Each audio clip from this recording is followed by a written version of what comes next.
this week you are going to be making a blog for your company. So, start thinking about the things that we're talking about as it relates to your company. So some key attributes, points that we're going to go through one by one are, what's the voice of your blog? How often do you blog? What's your style? What are the features and the passion? So all this is going to help determine the audience that is going to actually like your blog and use it. All right, number one is what voice are you in? What they are not. What blogs are not is a collection of just boring articles. It's not like you're just finding stuff and posting it there on a bulletin board. They are not written in journalism speak. So if that's the not, what are they written in? What kind of a voice are they written in, if not journalism speak? Character. Having character. A character? Oh, So like having character. Having character, there you go. Yeah, like a personal, one-on-one conversation with someone. So, opinions, personality. In your blog, here's your chance to use humor, maybe even sarcasm. Self-deprecation, where you kind of make fun of yourself. Irony, over-the-top seriousness that's a joke. So, you have to know your audience, because if your audience doesn't appreciate kind of dry humor or sarcasm, are they going to like your blog? Do you know anybody that's kind of sarcastic and you get them, so you think it's funny, but other people don't get them? They're like, what a jerk, right? So if this is your company and you come off all sarcastic and people don't know like your sense of humor, That's pretty like TMZ. yeah. Like there's lots of examples where, of course there's lots, but I can't think of one right now,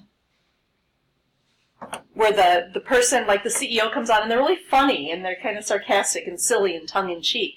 And you wouldn't necessarily expect that because they're the CEO of this company. So, okay, let me think about what you guys are doing.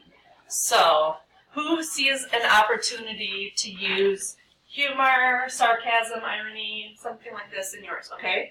What would you do? We're dealing with dogs. Okay. You gotta be as personable as you can to a dog owner, in my opinion. I don't know. Dog owners they're serious, right? Some aren't, right? I'd assume. But there's obviously, that's what dogs do. There's a soft side, everybody has. So here's the thing though, you're not selling to dog owners. But Yes? just like Walmart posts, they're donating here, they're Yeah. doing this for their community. Yep.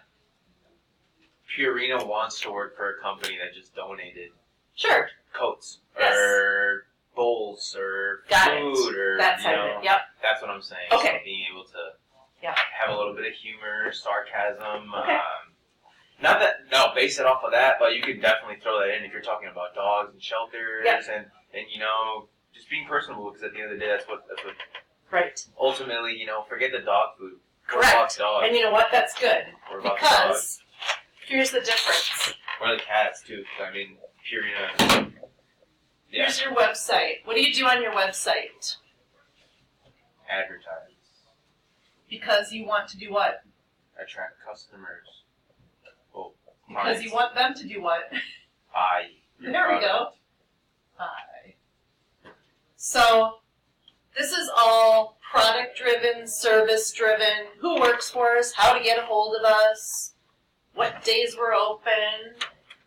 Off of your website, you have a blog page. We're going to make it a standalone to start with, but there's usually a blog site. So on your blog, here is where you're not necessarily hard selling anything. You're saying, hey, we just donated 700 coats to a rescue in Alaska because their dogs are cold. That's what we did. So this is a side where you do more fun things, but just remember that probably the person coming, okay, how do I say this? The person coming to your website and your blog is, your website is your customer. So it's people from Purina and Alpo and whatever that are coming there originally.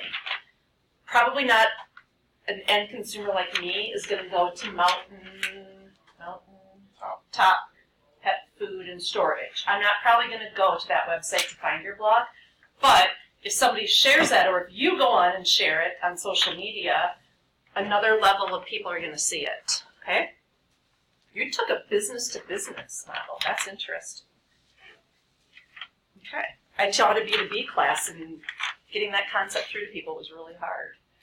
Like I said, I'm doing this. It's an actual company, but Okay. just for this website, because again, I have the permission to do everything, Okay. but I'm not quite sure they're ready for a blog. Yeah. I have to present it to them. So obviously, if I'm like, oh, here it is, mountaintop, I Yeah. gotta change the hilltop, and then it becomes that. Okay. Yeah. So So And I experiment. these don't necessarily have to be published live. Also, that's another thing that we're going to see. Sometimes we have to publish them so that I can see them and grade them, but there's a way to unpublish and turn off. Okay, who else might use humor? Like, what's an example of using humor at your shoe store? I don't know, just like posting memes about Yeah. shoes, Yeah, like on our social media. and that would be on social media. But on the blog, you might write, we sent Tommy down to Puerto Vallarta to find the coolest wooden clogs that are in vogue, and he's bringing them back to Sheboygan. Get ready. Get ready. Here's what Tommy found in Puerto Vallarta. Here he is with an iguana. So it's more the fun side, right? Okay. All right. So again, it's not journalism speak. It's not news speak.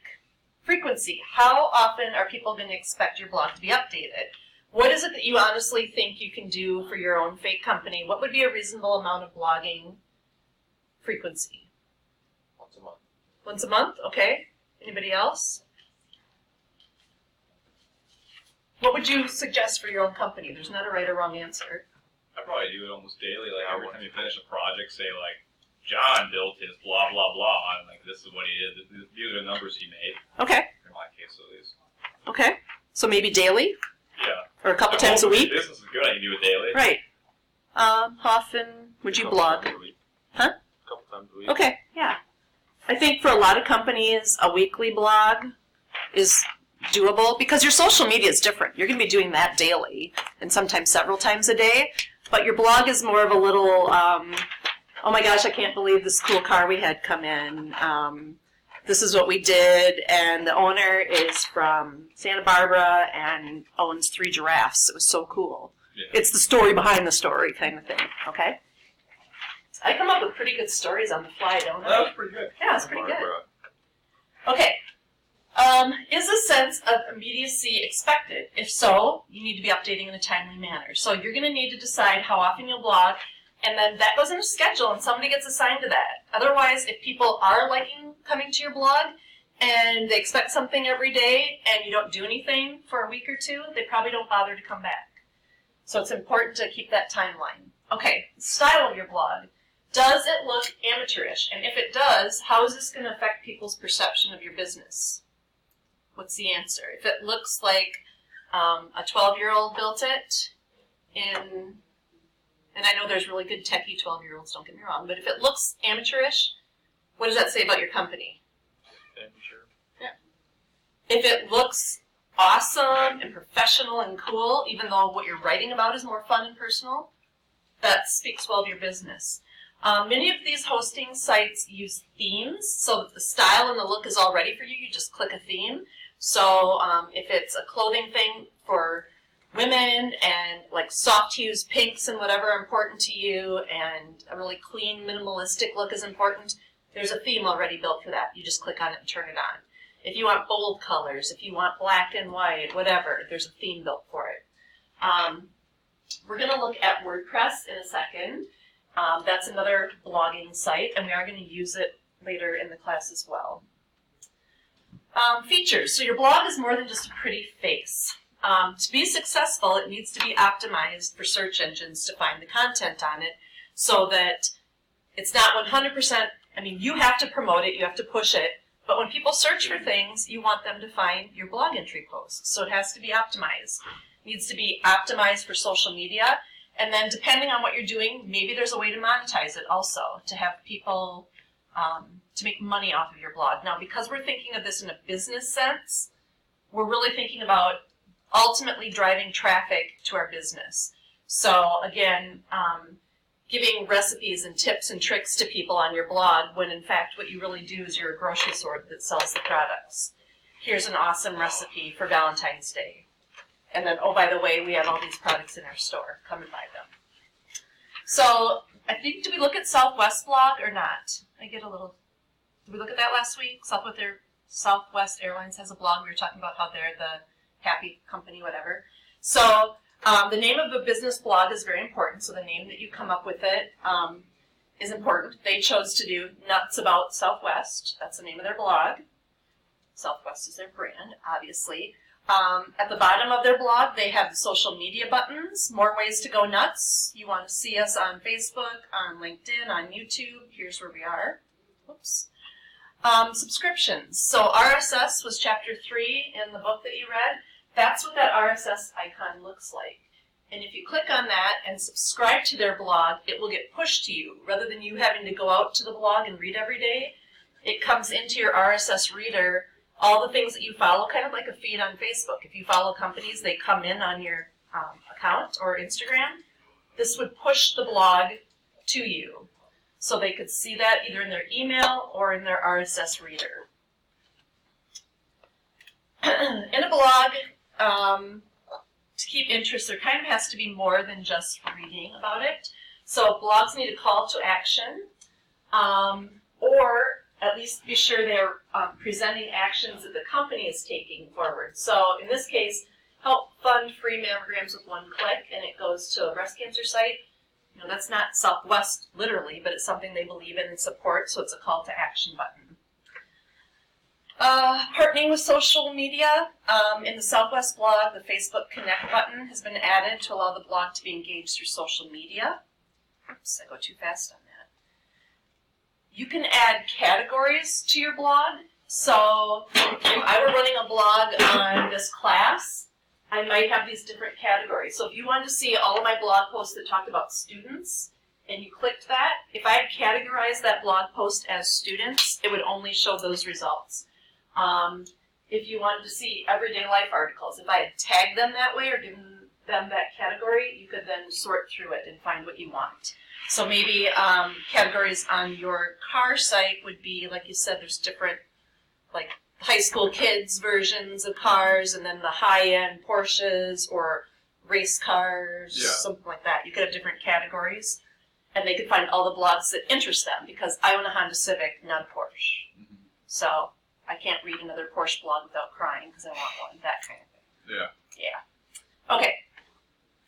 At the end of the blog post, readers should be given opportunities of what they want to do next. Might be leaving a comment. That's the whole thing, the back and forth, getting feedback. It might be sharing the post or reading other information. So here are some similar posts that you might want to read. You can share it socially. So if you like this, share it on Facebook, Twitter, whatever. Or leave a comment and go back and forth so people can respond to what you said, or the company can respond to what you said. Blogs use comments to ignite discussions and drive traffic to their website. It can also be used as a metric to determine the interest in a blog. So if nobody's liking or commenting on your blog posts, is it like a super hot topic? Is it an active blog, or is it kind of If you have a post that has 500 likes and 499 shares, was that probably a success, a good hit, a good blog post? And you have good interaction on your blog? Yes. So there's more than just the big 3 or 4 that you think of. There's lots of places to share. And by putting something like this on your blog, you're not limiting it to, if all I put is share this on Facebook, Instagram, Snapchat, Twitter, if the person reading it doesn't use those, or they're more active on Bebo or Corkboard or D-Zone, things that I'm not familiar with, what do I care if they share it? That's great, right? So list anything and everything and let them share wherever they want. Don't limit them to only sharing it to 4 platforms.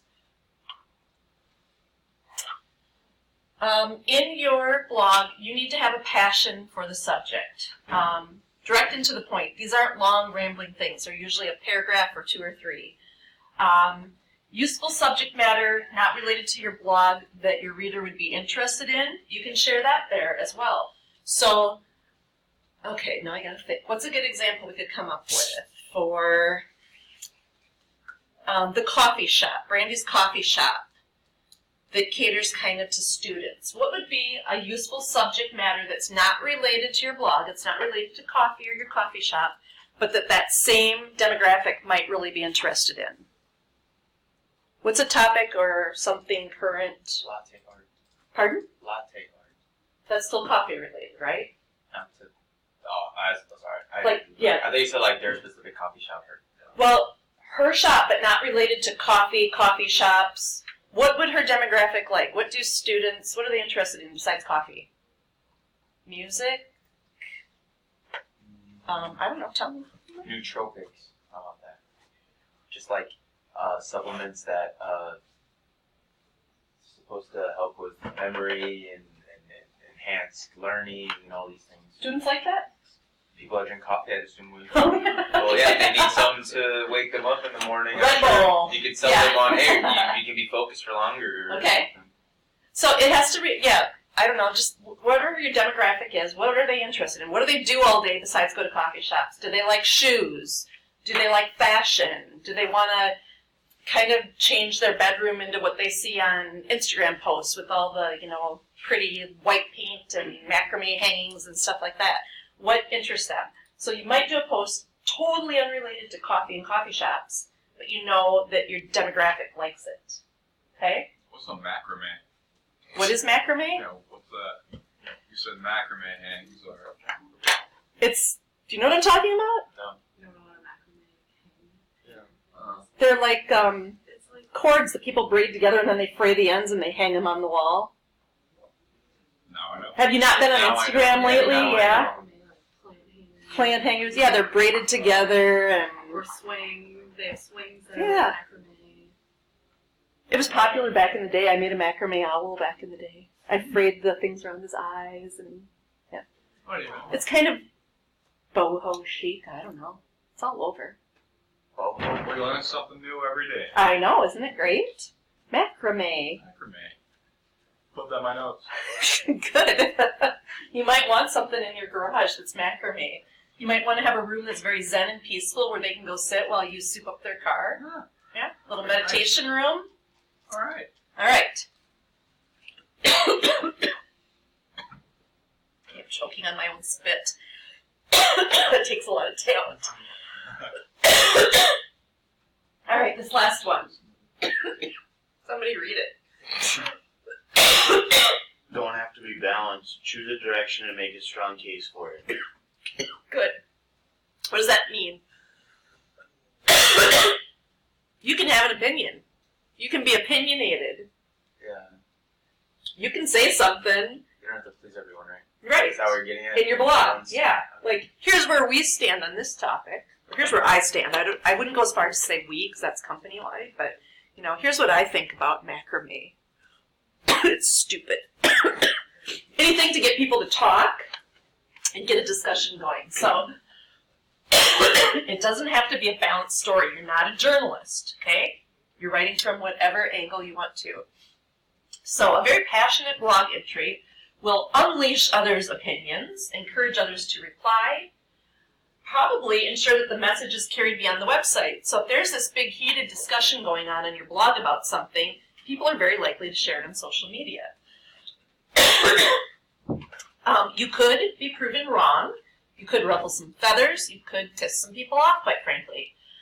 It might change mine. So if you're passionate about it and you really want to tell your side of the story on something, a blog is the place to do it. Okay.